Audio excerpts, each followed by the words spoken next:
Bonjour tout le monde, aujourd'hui dans cette vidéo on va parler des réseaux sociaux et en particulier d'une propriété mathématique et statistique assez troublante et assez contre-intuitive du fonctionnement de ces réseaux sociaux. J'imagine que beaucoup d'entre vous connaissent déjà le fonctionnement par exemple de Facebook, de Twitter, d'Instagram. Prenons l'exemple de Facebook. Sur Facebook, quand deux personnes ont un compte, elles peuvent se demander en ami et être reliées comme ça par une amitié virtuelle sur Facebook. Et sur notre page, on a le compte du nombre d'amis qu'on a, donc chacun sait combien il a d'amis sur Facebook. Et alors, c'est quelque chose d'assez naturel, c'est d'assez humain de se comparer aux autres, et quand on a un certain nombre d'amis, souvent on peut regarder combien nos amis ont d'amis et savoir si on en a plus ou moins. Et il se trouve que quand on fait ça, eh bien, la plupart des gens ont l'impression d'avoir moins d'amis que leurs amis. On pourrait s'attendre à ce qu'il y ait, grosso modo, une moitié des gens qui ont plus d'amis que leurs amis et la moitié qui en ont moins. Mais en réalité, il y a plus de 90% des gens qui, en regardant un peu comme ça, ont la sensation d'avoir moins d'amis que leurs amis. Et c'est quelque chose de totalement naturel et quelque chose qui s'explique très bien mathématiquement, et c'est ce qu'on va faire dans cette vidéo.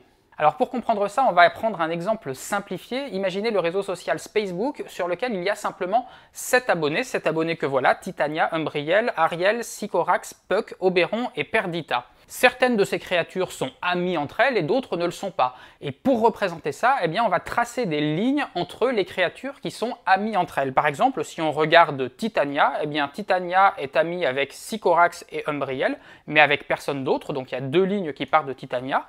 Umbriel est ami avec Titania, on l'a déjà dit, mais aussi avec Sycorax et Oberon, donc on va tracer deux autres lignes comme ça, et puis ainsi de suite, on va tracer des lignes pour représenter toutes les amitiés qui existent entre ces 7 individus.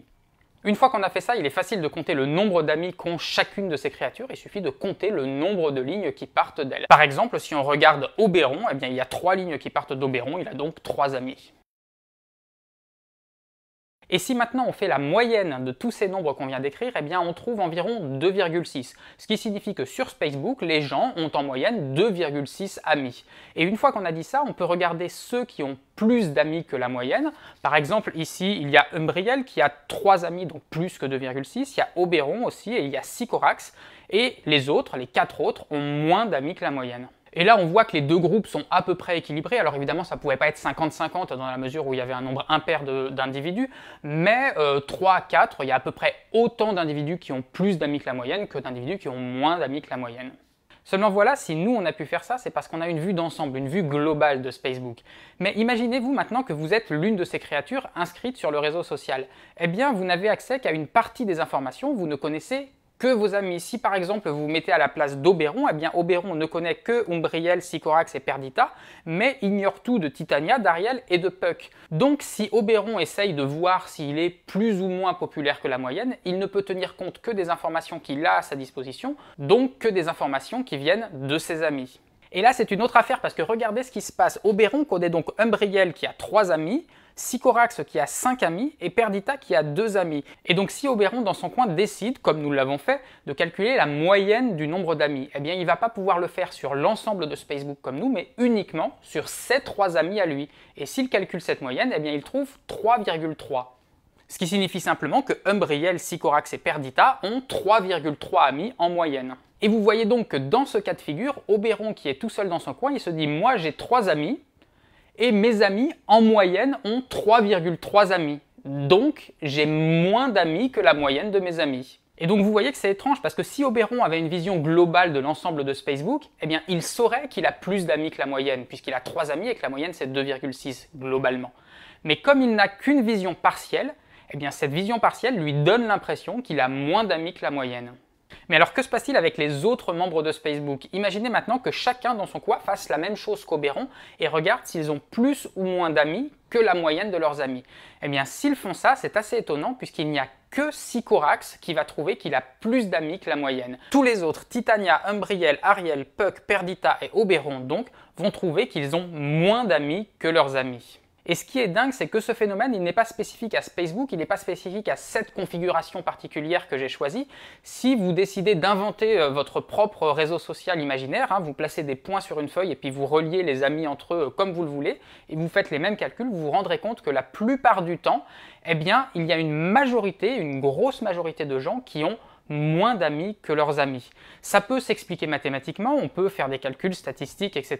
pour comprendre ce phénomène, mais sans rentrer dans ces détails, il existe une façon simplifiée de comprendre intuitivement pourquoi est-ce que ça doit être vrai, pourquoi est-ce que effectivement, quand on fait ceci, eh bien, il y a plus de gens qui ont moins d'amis que leurs amis. Vous vous rappelez il y a quelques minutes quand on a fait la moyenne du nombre d'amis qu'ont les gens sur Facebook, mais la moyenne globale, la moyenne en voyant tout le graphe, on avait trouvé 2,6.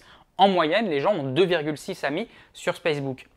Quand on a fait cette moyenne, eh bien, tout le monde était sur un pied d'égalité, c'est-à-dire qu'on a additionné, on a pris tous les nombres des 7 membres de Facebook et on les a considérés à égalité. Seulement voilà, si on regarde maintenant la deuxième méthode, la méthode dans laquelle chacun fait son calcul de moyenne localement dans son coin en fonction de son nombre d'amis, eh bien cette fois, tout le monde ne va pas être compté sur un pied d'égalité. Et en particulier, ceux qui ont beaucoup d'amis vont être comptés davantage que ceux qui en ont peu. Regardez par exemple Sycorax. Sycorax, il a 5 amis. Et qu'est-ce que ça signifie d'avoir 5 amis? Eh bien ça veut dire que quand chacun va faire sa moyenne, eh bien il va être comptabilisé 5 fois. Sycorax, il va être intégré dans la moyenne d'Ariel, dans la moyenne de Titania, dans la moyenne d'Umbriel, dans la moyenne d'Oberon et dans la moyenne de Perdita. Il y a 5 personnes qui, en faisant leur moyenne personnelle, vont devoir tenir compte de Sycorax. Donc le nombre d'amis qu'a Sycorax va intervenir 5 fois dans ses calculs. Tandis que si on regarde Puck maintenant, Puck, il a une seule amie, Ariel, et donc lui, avec sa seule amie, il ne va être comptabilisé qu'une seule fois. Il n'y a qu'une seule personne dans ce réseau social qui va comptabiliser Puck dans sa moyenne. Donc le fait d'avoir peu d'amis va faire qu'on va être moins valorisé par ce système de comptage. Et donc ce système de comptage a naturellement tendance à gonfler les chiffres, à augmenter les moyennes, à augmenter les seuils. Et donc c'est la raison pour laquelle naturellement il y a plus de gens qui se retrouvent en dessous de ces seuils qu'au-dessus, et c'est la raison pour laquelle il y a plus de gens qui ont l'impression d'avoir moins d'amis que la moyenne, alors qu'en réalité c'est juste un biais dû à la façon dont on calcule. Bref, la prochaine fois que vous naviguerez sur les réseaux sociaux, si vous avez cette impression d'avoir moins d'amis que la moyenne, eh bien ne vous en faites pas, c'est juste mathématique et c'est pareil pour tout le monde. Ciao!